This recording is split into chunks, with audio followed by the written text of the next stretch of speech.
Welcome to this week in the world of wrestling. Welcome to TWitWoW, the best wrestling podcast made for wrestling fans, by wrestling fans, on the web today. I'm John, that's my cohort and commentary, Ashton, and if your eardrums survived, we welcome you to our NXT review. I'm going to tell you guys up front, this just seemed like an episode of NXT that really flew by. I mean, we literally had some squash matches. Storyline development really didn't seem all too present in this NXT, but that didn't take away from what was, for me, a very fun hour. Ashton, what'd you think of it? NXT is NXT. And that's the biggest compliment that I can give the brand, because the whole thing that makes NXT as beautiful as it is that if it's good, it leaves you wanting more, and if it's bad, it was only an hour, so no harm done. And in this case, it was definitely on the good side, so I won't go as far as to say it left me wanting more, but it definitely got me hyped up for next week's show. Perfectly said, and with that said, let us get right into our first segment, Heat of the Night! Also known as, let's take 10 seconds to agree that there were no real problems with this show. Perfect. I mean, you just said it, so do you want to move right on? NXT Review! And we opened up with things becoming a little SAWFT soft. That was our best one together yet. But no, this opened up with Big Kiss! Colin Cassidy taking on the Frenchman, Sylvester Lefort. Well, yeah, I mean, you could call him the Frenchman, but he prefers to be known as one half of Le Legionnaire. That is true with Marcus, what's his last name? Louis. And, it's all about America versus France. Lefort did get wrong, though.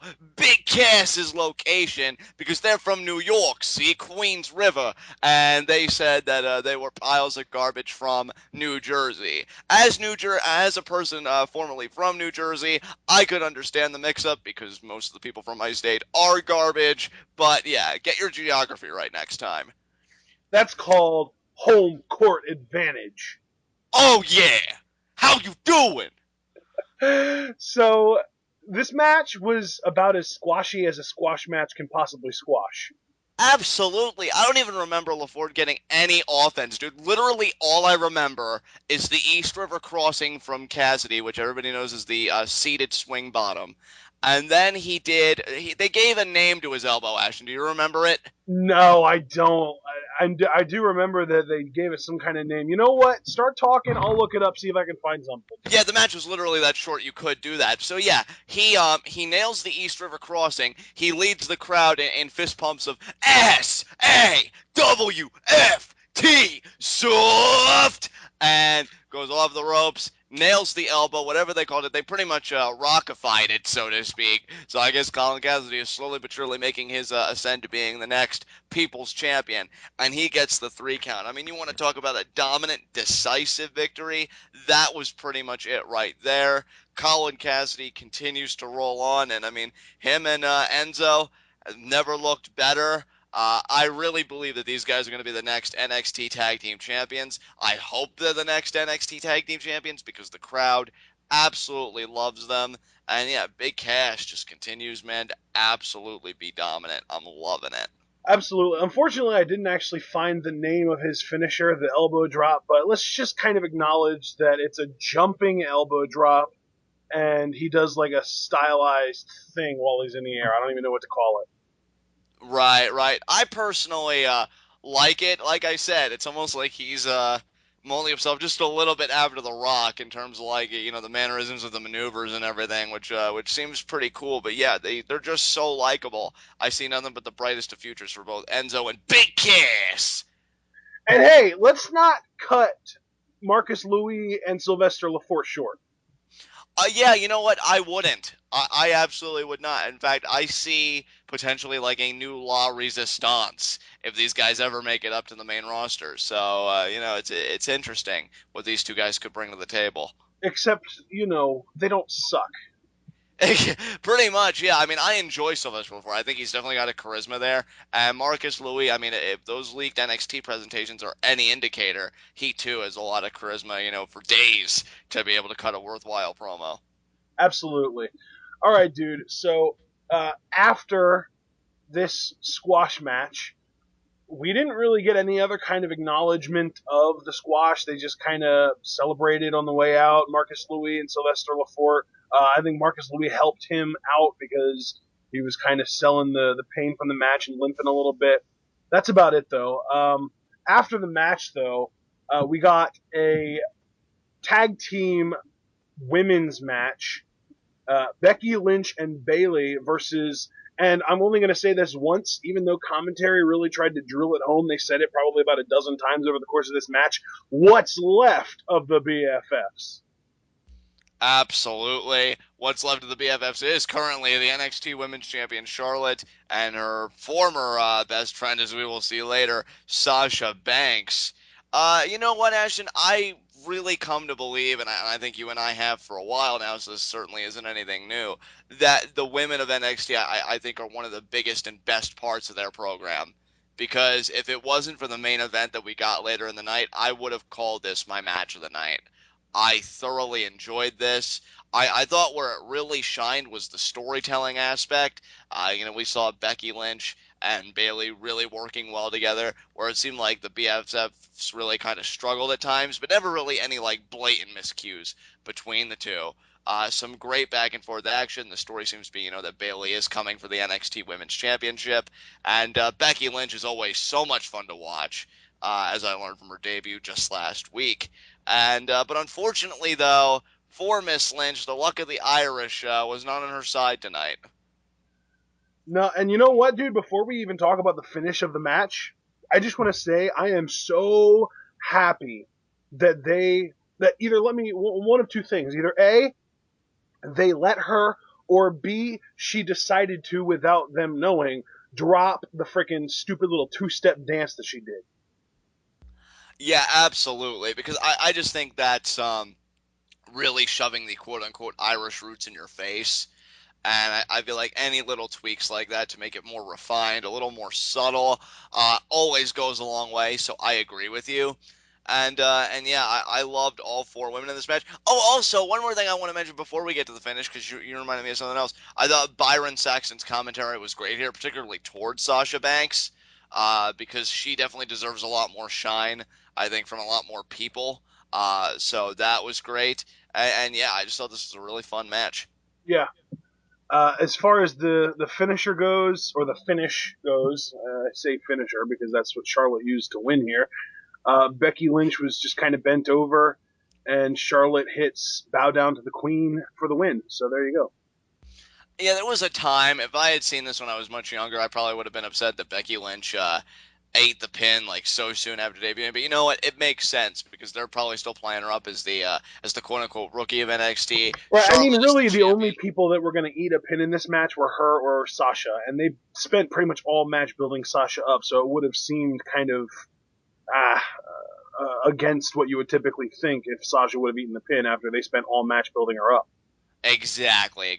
Plus, there's such a disparity in experience between Becky and Charlotte, at least by NXT standards, that it makes only by NXT standards. Yeah, absolutely. Becky Lynch, good God, woman's been wrestling for over a decade. I know, but yeah, BFFs get the win, and I guess they continue to roll on.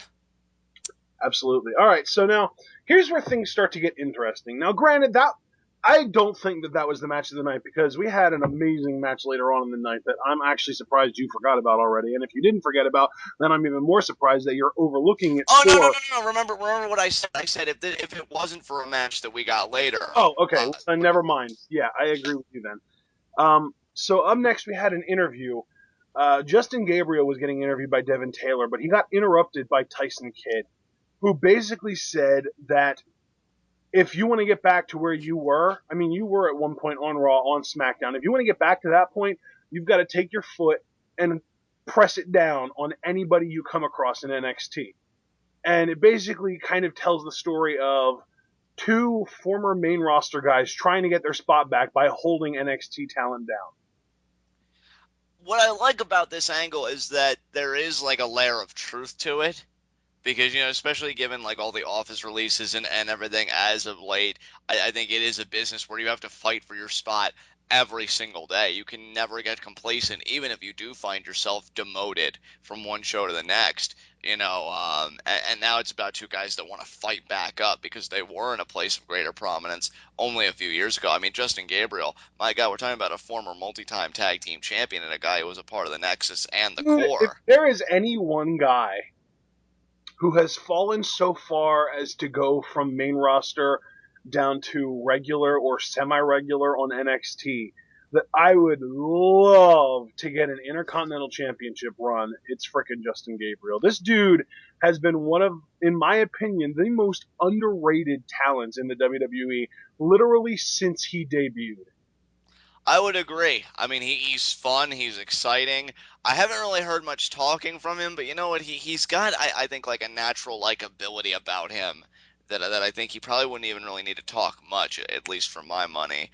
And so I thought there was like a lot of truth in Tyson's words. And Justin, you could see that they're kind of resonating with him a little bit, but I don't think he wants to buy into it. So he's like, no, Todd, but not really confidently. It's more like tentatively. He says, no, Tyson, you're wrong.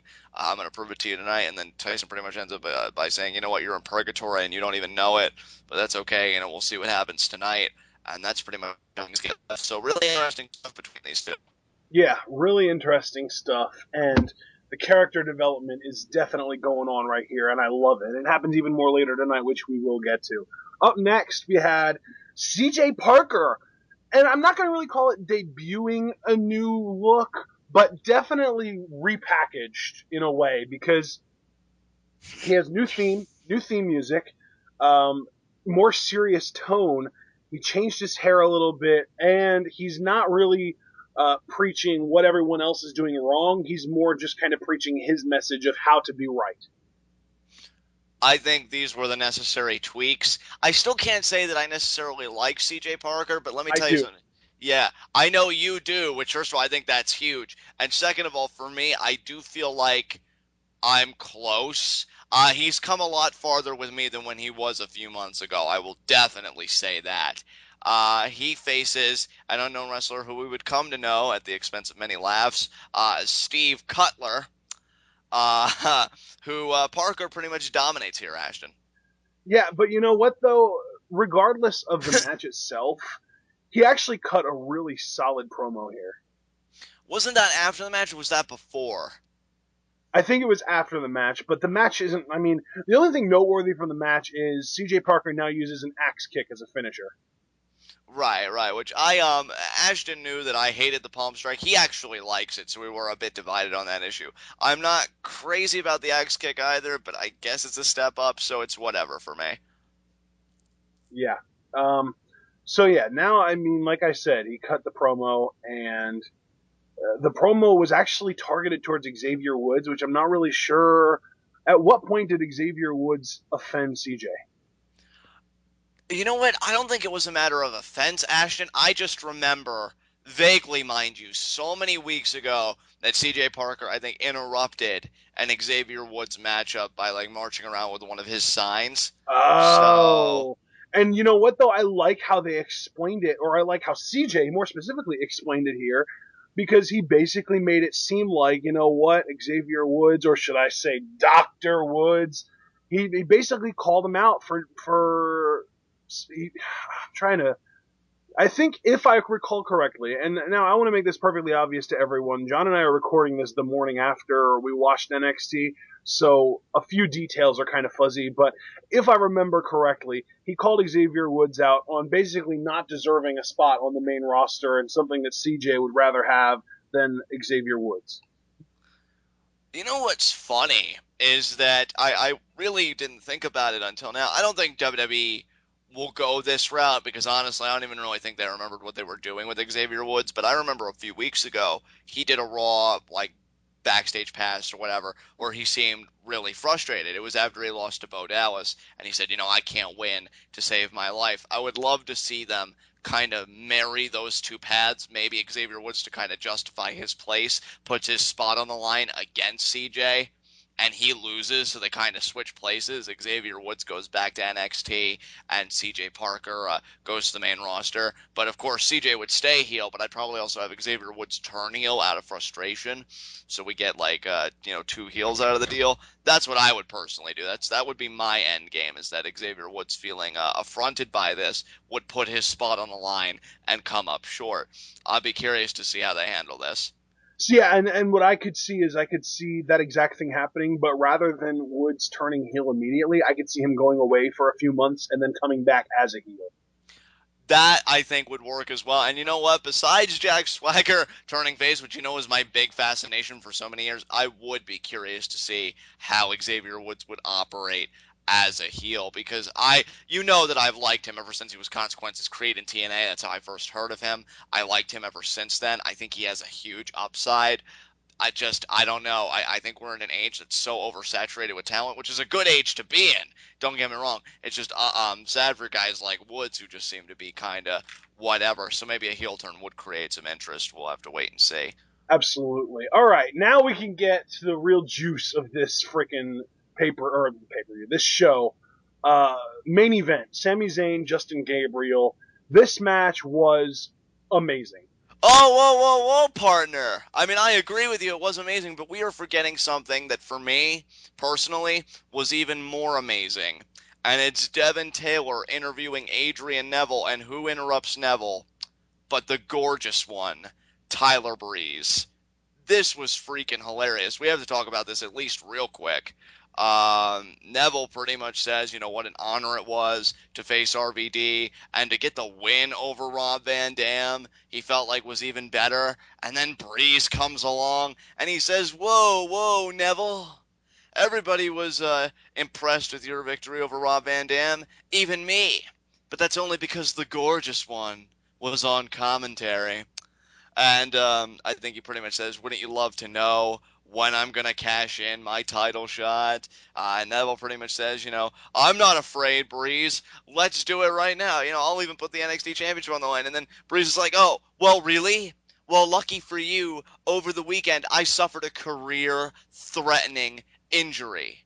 And then he slowly... Doing a hand modeling job, we might add. Doing a hand modeling job. Thank you. Those are always so scary. That's why I personally don't do them anymore. He slowly lifts his finger up to show like one of his pointer fingers in, I think it's called a splint. And yeah, he pretty much says, I guess this was your lucky day, or something along those lines. And he walks off. To me, Tyler Breeze, we've been talking about great promo cutters lately on like the main roster. I'd say on NXT and just all the lower levels, so to speak, Tyler Breeze is my personal favorite. I'm sorry. Wow. He's your number one favorite.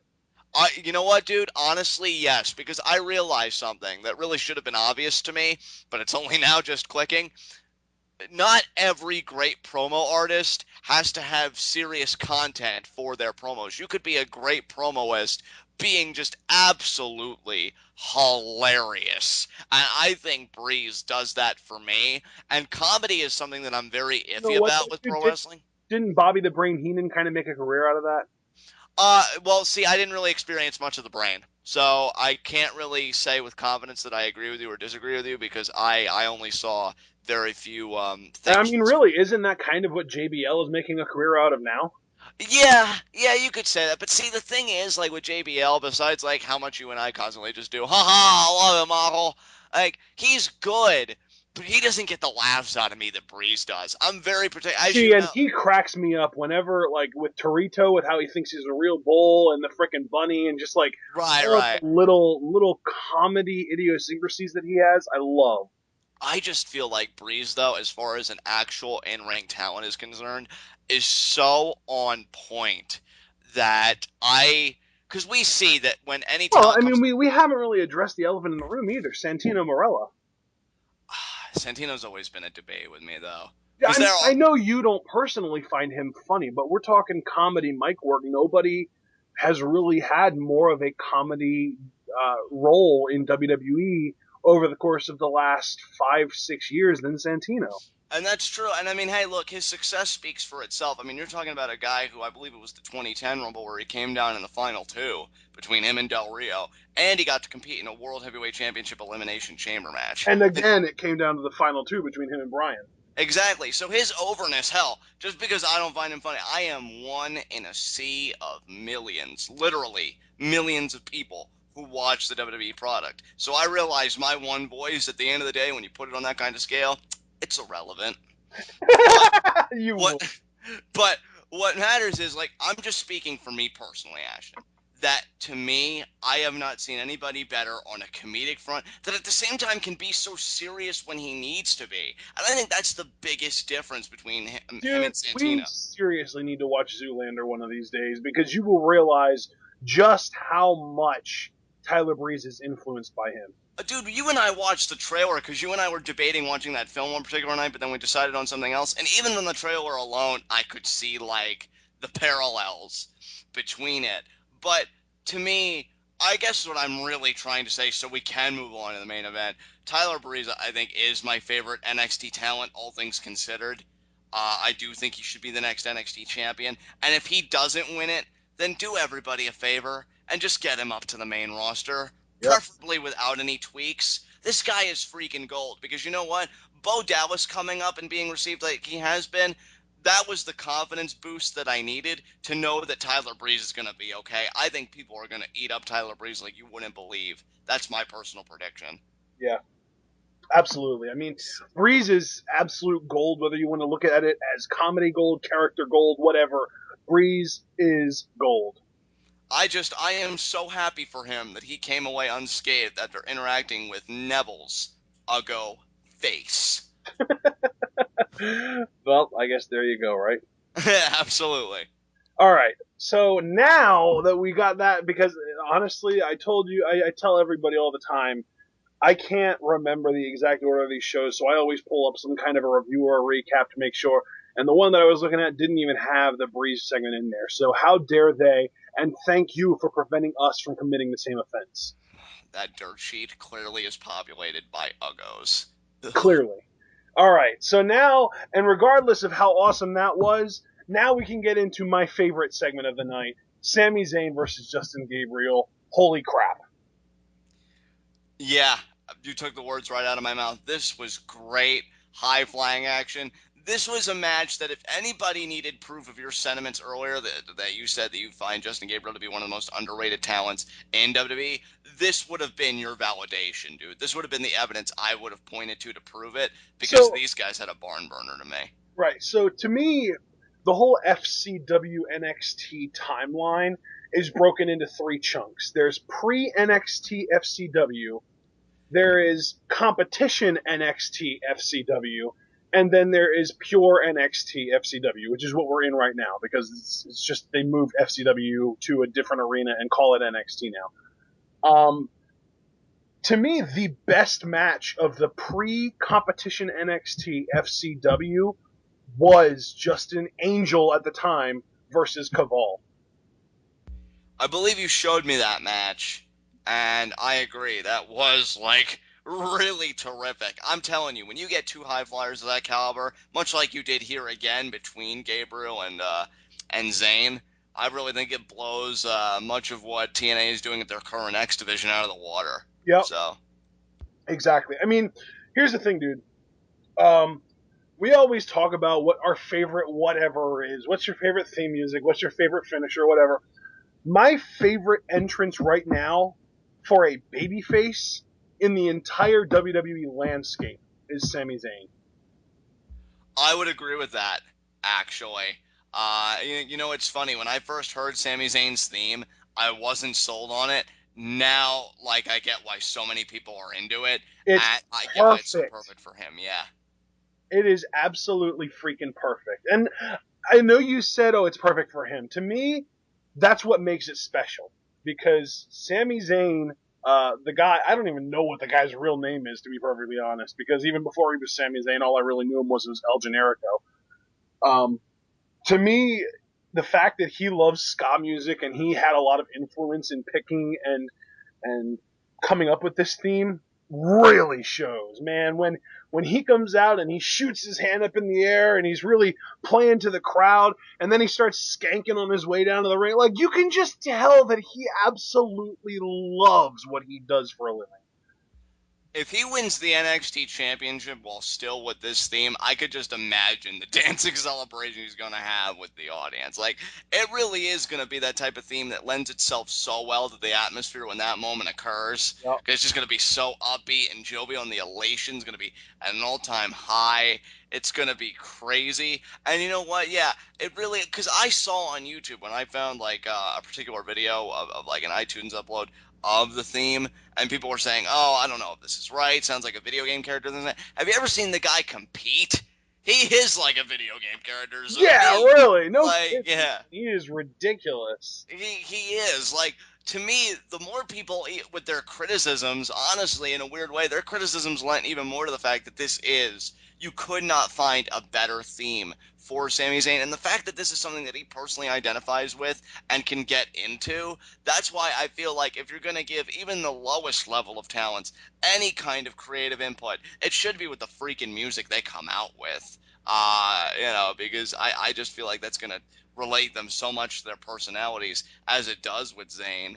And then, bringing it back to the matchup, we do see Tyson Kidd at ringside with Gabriel. And, man, these guys just don't pull any punches, dude.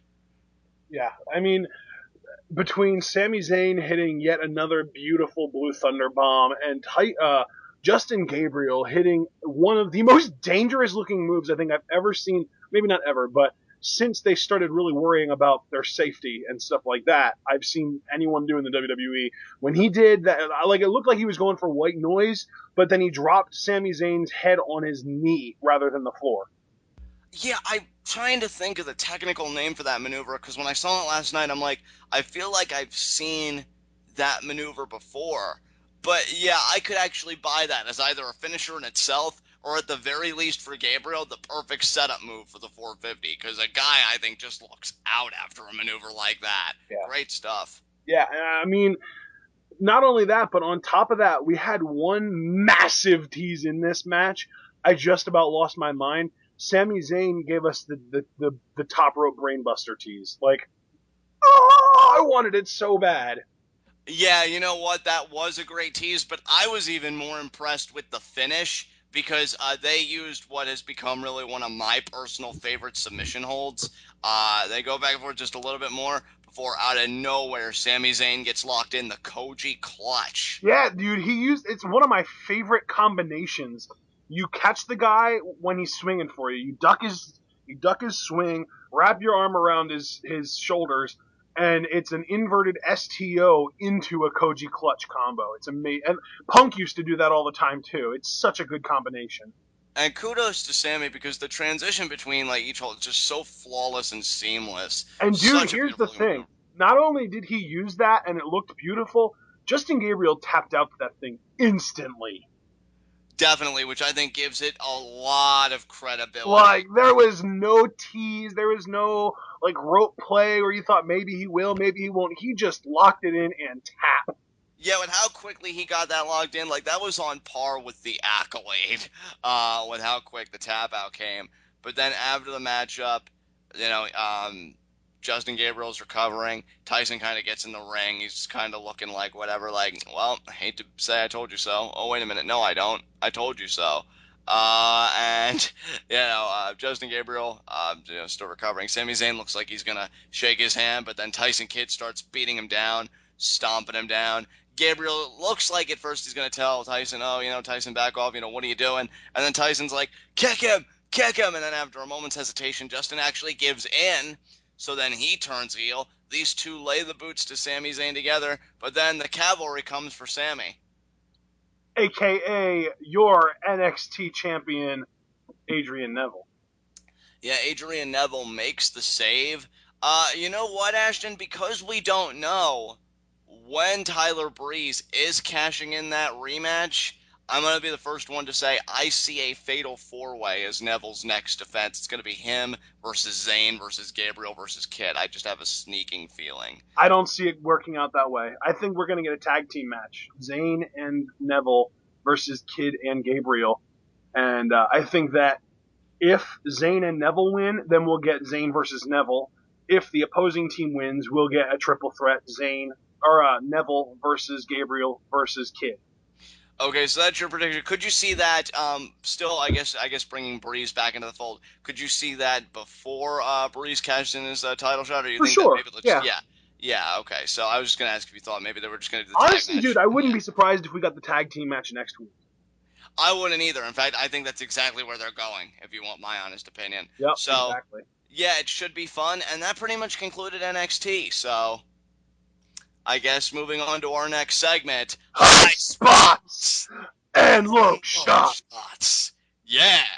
So, my low shot, I'll tell you what I'm gonna say is Justin Gabriel. Tried to convince Tyson Kidd, no, Tyson, you're wrong. I'm gonna beat Sami Zayn, whatever.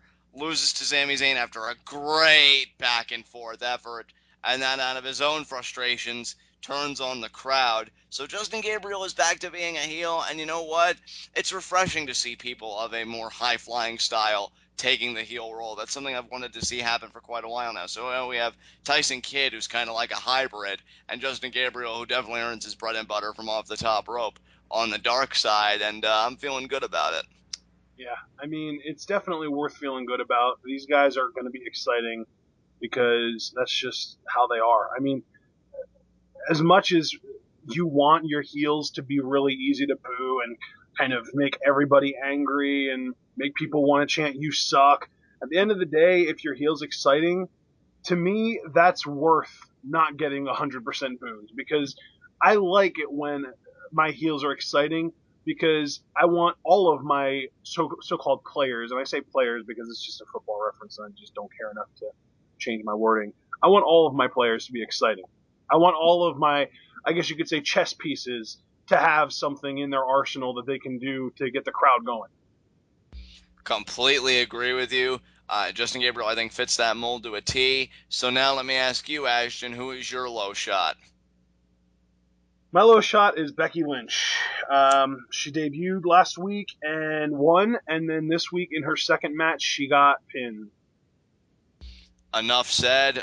Rough week for Becky Lynch. To put it simply, she bowed down to the queen. Definitely. We'll see how she does in tag team action. Along that same vein, I should say that my high spot, even though things look like they may get rougher in the future, is the NXT Women's Champion Charlotte. I like it. You know what? She picked up the pin, and not only that, she broke up with Sasha Banks. I mean, Sasha Banks did get beat down a little bit by Bayley after the match, but only because Sasha was putting the boots more to Becky. And then in a backstage segment, Charlotte pretty much says, Summer just reminded me that I can't trust anybody. I'm done with you. We could still be friends, the type that say hey to each other in the hallway. God, what a bitch. And then Sasha's like, oh, well, you know what? Before you came along, me and Summer got along great. And here's some news for you. Next week, it's going to be Summer versus Bayley, and the winner's going to be the number one contender for your NXT championship. So you know what? Me actually talking about that segment real quick, Ashton, I'm going to cheat, and I hope you don't mind. I'm going to have two high spots. You know what? My first one's going to be Charlotte. I stand by that. My second one is going to be Sasha Banks. Because you know what? So really, your high spot is the BFFs. The former BFFs. Because you know what? Now Sasha's on her own. And you know what? I don't think it's going to be long. I personally think that after Bayley, we are going to get that Charlotte versus Sasha Banks match for the NXT Women's Championship. And personally, I wouldn't discount the possibility of Sasha winning the gold. Completely agree, dude. 100% completely agree with you on that. So yeah, former BFFs for my high spot. I'm very excited for the careers now of these two, now that they're entirely on their own, especially Sasha Banks. That woman is a gem. Keep your eyes open, folks. You haven't seen anything yet. Absolutely. All right, my high spot is Sami Zayn. I already told you how much I love his entrance, but on top of that, he won. And not only did he win a match tonight, but he won a match against a former WWE main roster talent. And not only that, but he won a match against a former multiple-time WWE Tag Team Champion. And he also has the NXT World Champion in his corner now, because Neville came out to save him. And to me, that's friends in high places, and you can't really ask for a better situation to be in than that. Certainly not, my friend. Excellent choice by you. Completely agree with it on all counts. Things are going to get really interesting for Sami Zayn now that, Adrian Neville has come to have his back. Maybe this may be a way for Sami Zayn to get back into the NXT Championship picture. We'll just have to wait and see. With that said, we've both given our high spots and low shots. Do you have any concluding remarks about this episode of NXT? It was a fun episode. Close it out. All right, guys, this has been NXT. This has been TWitWoW, the best wrestling podcast made for wrestling fans, by wrestling fans, on the web today. I'm John. That's my co-ordinate commentary, Ashton, and we will see you again for our Friday night SmackDown review, where Sheamus puts his United States Championship on the line against Mexico's greatest export, Alberto Del Rio. We'll see you then, guys.